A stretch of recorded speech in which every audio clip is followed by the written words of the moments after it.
This is a dragon tail. This is a blushing dragon. Curious? Join me. I'll show you how I tie it.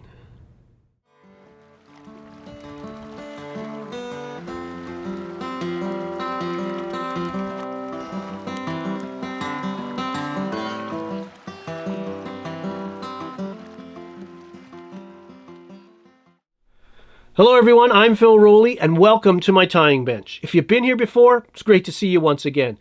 If this is your first time watching one of my videos, I hope you like it. Please give the video a like and have a look around at the other video content on my channel.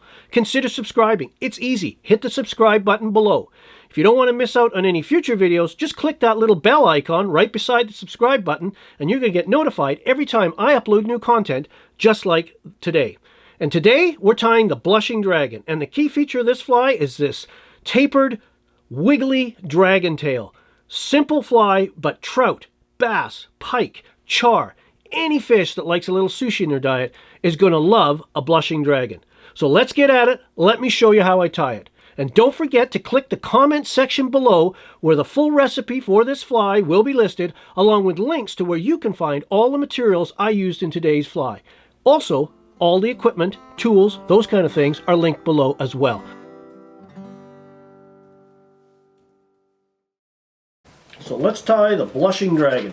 I'm going to start with a Daiichi 4630 jig hook, wide gap jig hook. This will make the fly ride upside down. This isn't a 3/0, it's actually I believe a 1/0 hook. And then we're going to tie on some dumbbell eyes. Going to use some large red and white eyes with a black pupil from MFC. So first we want to get obviously a base of thread down. I'm just using some 6/0 thread. You could use 140, you could use GSP, whatever you like. We'll just get that started. So just back from the return, that's where we're going to lash these eyes in, and by lashing them on top, that's going to add to the jigging action of this fly and also help it ride upside down, which I'm fishing this fly for big bull trout and lake trout and other big carnivores.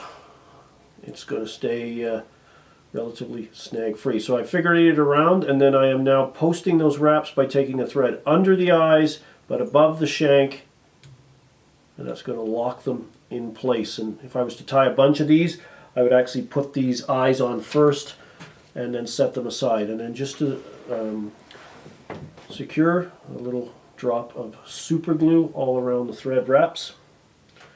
And I just make sure that those eyes are seated square on top. They're not twisted off to the side or what have you. So now we're just going to carry on down the shank.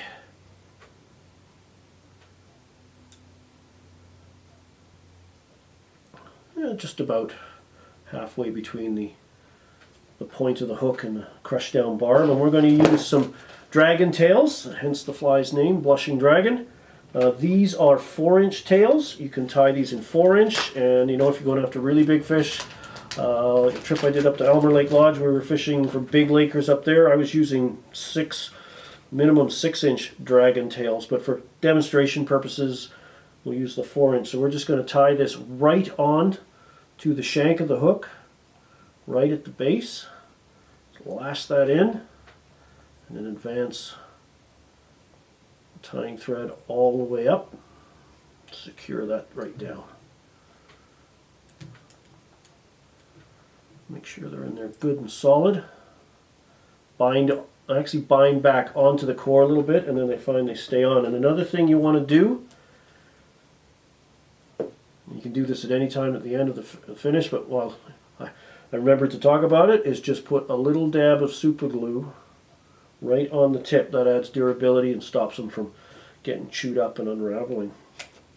And these are simple flies. So the next material we're going to use is a dubbing brush. Get these from Canadian Llama, Pike, Saltwater brushes. This is the pearl one. And this just makes these tying easy. They're on a wire core, so they're nice and durable. So I'm just going to lash that in bring this up about just slightly back of the eyes, and then I'm just going to start winding these. And what I like to do is a toothbrush or a dubbing brush, and as you're winding and sweeping, I'm constantly brushing and getting this soft fiber to flow back. I'm trying not to trap any down, so I'm actually just sort of brushing all these fibers back and out of the way,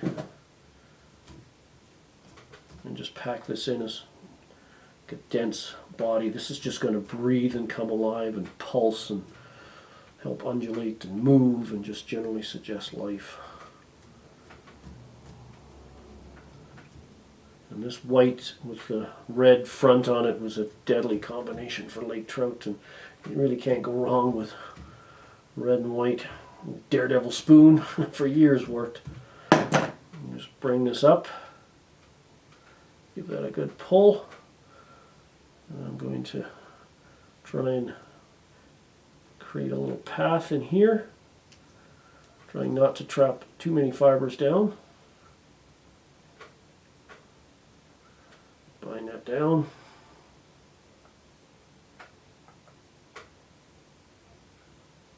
Back on like that.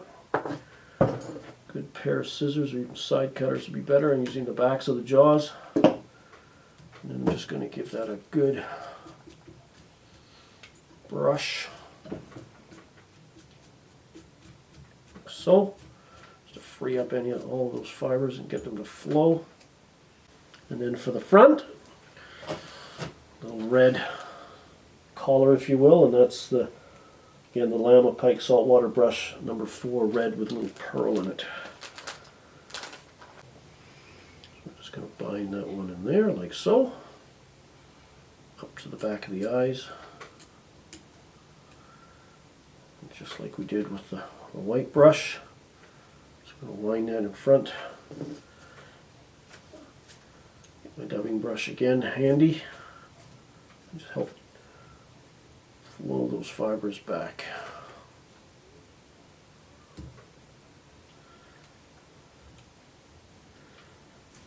Just like so.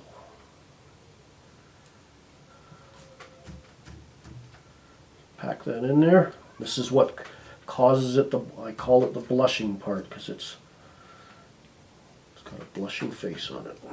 And the red eyes help complement that. We'll get one more turn out of it. And we'll work our thread through. What I've done is kind of swept what I've wound back and swept what I haven't wound forward.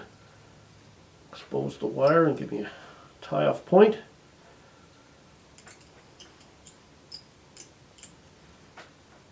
And then again we'll put heavy-duty scissors in there and trim that off. A little bit of wire sticking back there, that's fine. We'll just fold that back. And then just to finish it off, you could certainly whip finish here, but you can actually take a little bit of the Llama fibers off the brush. This is the kind of stuff when you do at home when you got time, and when you're at your destination you just whip finish and get on to the next one. So I'm just going to tidy this up a little bit.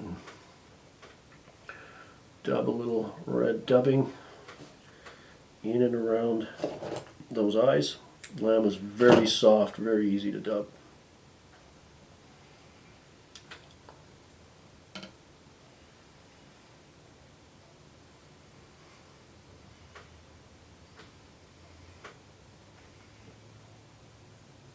Just a few wraps in front. Come with a finer pair of scissors and trim them. It doesn't really matter, some of those errant fibers. And then we'll just take, not sure who we've got come to the party here, but there we go. Some errant strand. We'll just put, in this case, a little solar res onto our tying thread.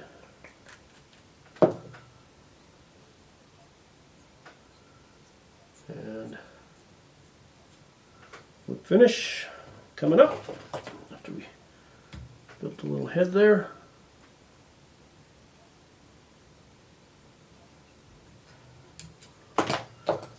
trim.